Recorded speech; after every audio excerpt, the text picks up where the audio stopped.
अरे दीदिया कथे की चटनी पीसे था? धनिया लहसुन के। दीदी कुछ खट्टा पीसी ना। ठीक बा। का कहलू दुल्हन, खट्टा खाए के मन करता तारा?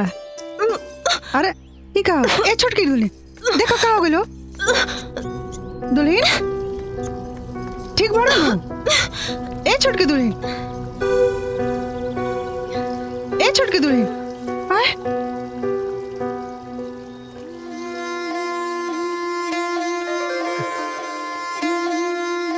अरे पगलिया तू दुल्हन दुल्हन क्या करता रे? ओकर पीठ चला।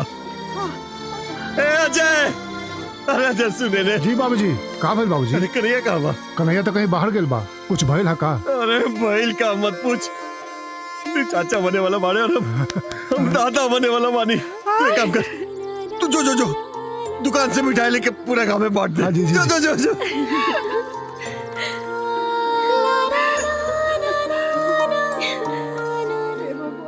अरे पगली तू दादी बन गई रे, हम दादा बने वाला बानी। हमरा घर में चिराग आई, हमरा खानदान के वारिस आ जाए, हम दादा बन जाए। हम लोहा यादव दादा बन जाइए।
पेशेंट के साथ कौन है? जी हम हैं। ये रिपोर्ट आपको लैब में दिखानी है। जी ठीक।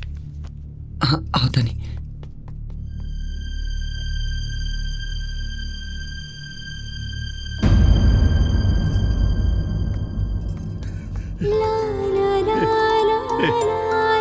नरसी, जी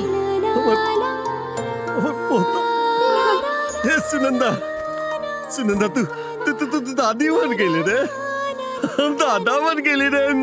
आजा देख और मत जा रे। तू चाचा बन गए रे बेटा, तू चाचा बन गए। हमरा खानदान के वारिस मिल गए। हे सुनंदा, एक नाम का रखल जाओ, अर्जुन यादव। अर्जुन यादव ठीक रही ना? अर्जुन यादव लोहा यादव के पोता, अर्जुन यादव लोहा यादव के पोता, लोहा यादव के पोता, अर्जुन यादव। सॉरी सर, देखिए ये लड़का नहीं लड़की है।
देखिए कन्हैया जी, इस डिलीवरी के बाद आपके बीबी का यूट्रस पूरी तरह खराब हो गया है।